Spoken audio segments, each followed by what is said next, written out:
Hi everyone, today we're gonna play a game called Knights and Merchants, so the Peasants Rebellion, which is a game from year 2001 and has been released by Topware Interactive, which is a sequel to a game called Knights and Merchants The Shattered Kingdom. It is a very interesting strategic game, classic one of my favorites, where you have to build a city and conquer your enemies, which is what most of the strategic games do. But in this one you do not much control of your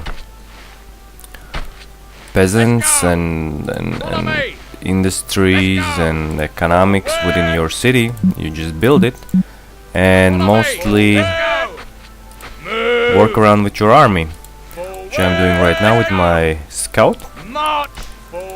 And also the work with the army is a little bit different from other strategic games. This one gives you more chances of winning your enemy even if you have a smaller army but better tactics. And you sort of create the groups of your members of army, and you do not control them as much as a single entity. The game for the year 2001 is quite nice designed. It has beautiful scenery and the graphics are pretty okay. It is really good, and in this map we are fighting against 3 opponents, but I assume we'll be taking out probably only one, because usually this game takes so much time to finish. Sometimes up to even 6 hours for a single mission. So we'll see how we're gonna get, and if we are quite successful in the beginning, maybe we'll take out something more. So while my horse and scout are running around, I will tell you a little bit more what I'm doing here. So when you start, you have this storehouse where you have different products with it, like coal, iron, gold and some weapons, and you try to build your city around it. Later you can try, if your economy is really strong and you feel confident, you can try building another storehouse and splitting your city like in 2 parts. But majority of players, I assume, in this game they choose to have one storehouse strategy. And here we are starting to build a school where we're gonna train our future inhabitants of the city. And we have these serfs who supplies buildings with the necessary materials, and they have this condition, which is let's say their hunger bar. They have to eat. We have a variety of food. We have loaf of bread, wine, sausages, and I think in this one we also have fish.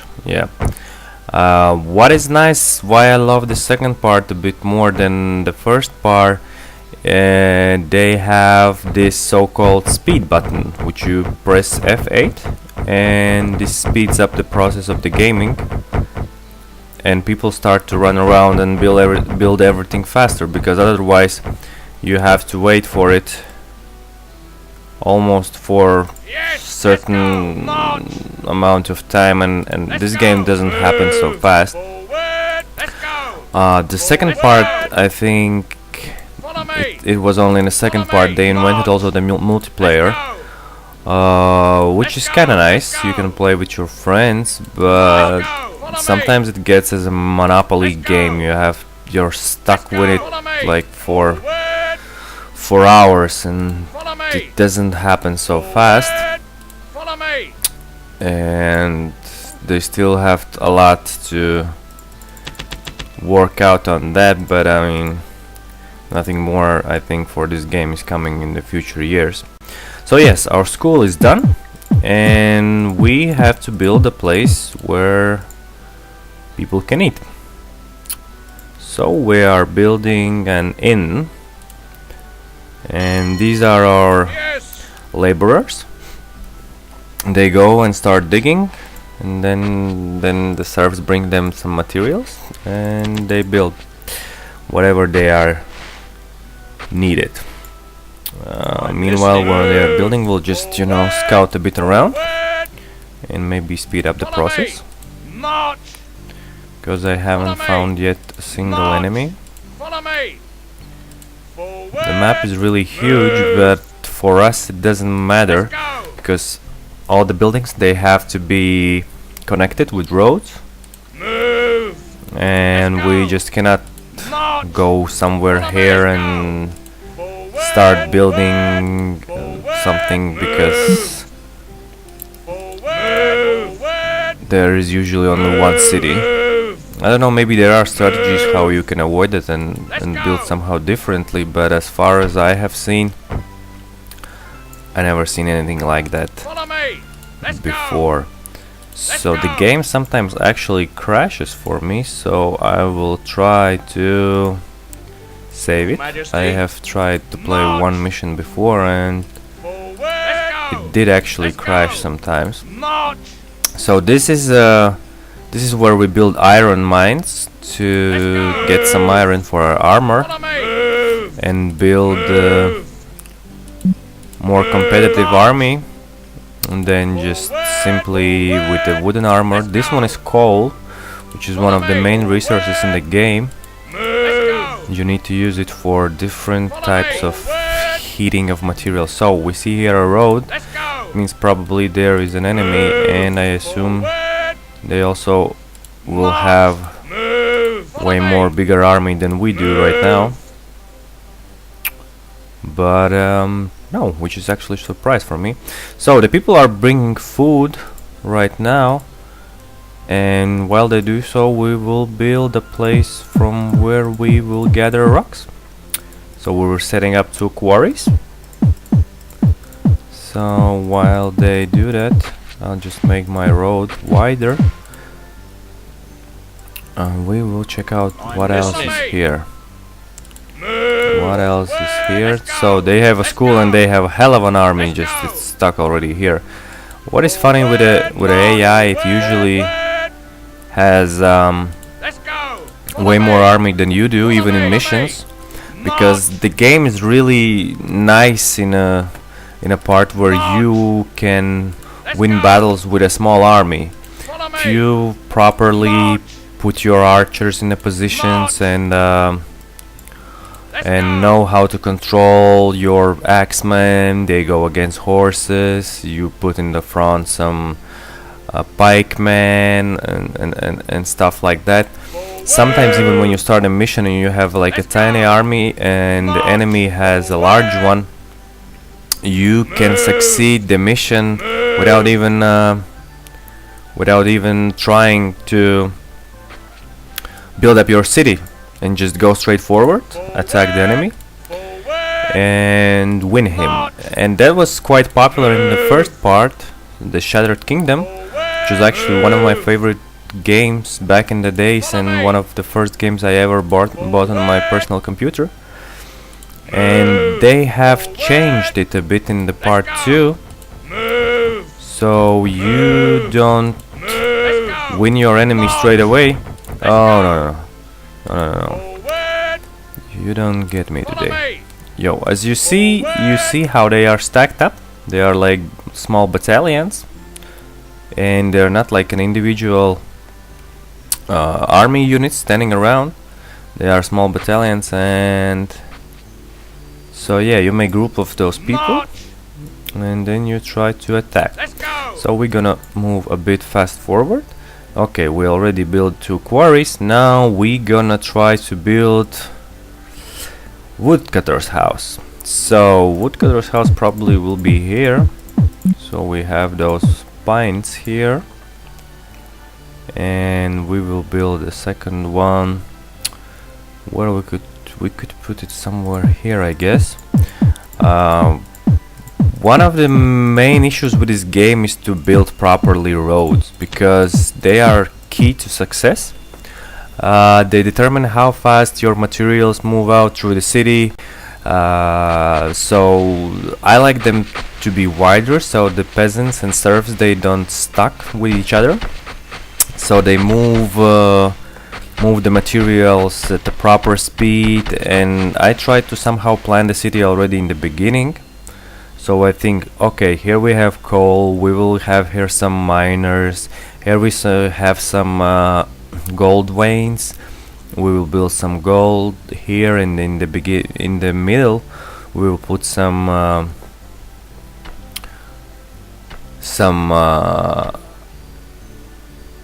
oh my god, we will put some houses which require both of those materials to, let's for example, forge some armor, or to create some gold for our school. And here I see a more of a land where we could put in some farms, which are actually also one of the most crucial resource generating houses in this game, because you get some grain, and from grain you can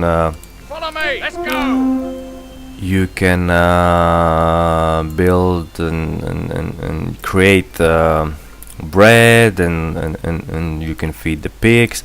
As we see here, this house is not occupied, so we forgot about our quarries, and we go to the school and we buy some stonemasons. And why don't we? And yeah, we completely forgot about stone. So these guys here, when they want to build some road, they have no stone, and the problem which we have right now is that they are hungry, and I hope that they will survive until the stone is brought there, but I think it should be fine. It's still enough. They will be mad, but they won't die. So we'll speed up a little bit and check out. Maybe we'll find another enemy, which might be somewhere here. Yep, they are waiting for their dinner. And okay, there are some arrow men. Just don't get there. Don't just. Move. Yeah, so we go back with our scout. We will feed him also. And now everyone is rushing to get some more stone. Stone usually isn't so valuable material. It's usually you have a lot of it, and it's not that problematic to get it, and it's mostly used for roads and some houses and for towers. And comparing, for example, to coal or grain, it's usually enough. And yeah, we have those woodcutters' houses already built, and we will buy 2 woodcutters, and they start to train in school. Now this is a sawmill, which is also one of the crucial buildings, because the lumber or the timber, I guess, produced there is used in a lot of other product makings, like weapons, some weapons, and mostly houses. Also in this part you can create catapults or ballistas. So I usually tend to build quite a lot of sawmills. In the beginning we probably will build just 2 of them, because it will be enough, and I like to build the road against and around them. So here we will have a wider road, so it is easier to pass, and I assume when we will run out of the coal which is here, we will have a pass to one which is here. And also we're gonna build some iron mines for our weapons. So here you see you can supply troop with the food, and as we can see his condition isn't the best one, so he's a bit starving. We will supply him. So our city has started to move on and do something. We are building some roads. Our Woodcutter is going to his work. Yes, he's telling about himself. To produce tree trunks for the sawmill, you need the woodcutter. The woodcutter carries out reforesting independently. Yeah, well, after he cuts the trees, he goes around and plants the new ones. So you do not run out of the forest as it usually happens in the classic strategic games, for example, as Age of Empires or anything else which is similar to that. We will speed up a little bit this one. So you see the serfs are bringing some stones and they are bringing some wood to the houses, and we are building up the roads and so on and so on. And the only thing, oh yeah, we have the both sawmills. We'll already train the carpenter. Carpenters are really popular in this game. They are used by different houses, and they do a lot of different works. And here you see our sawmill is already built. Here is our second one starting to build. I assume we will add 3 pieces of road here, so we will have like a bigger place for the serfs to gather and they don't get stuck. And yeah, we have built the second sawmill, and you can see the carpenter, he's working around. And I assume for this episode it is it. And thank you for watching this video. I hope you enjoyed it, and we will continue on with the next episode with our city. Hope you liked it. Please leave a comment about what you think about this game. Have you ever played it as a kid? And maybe we can also hook up and try to play it multiplayer online. So thank you, and see you next episode.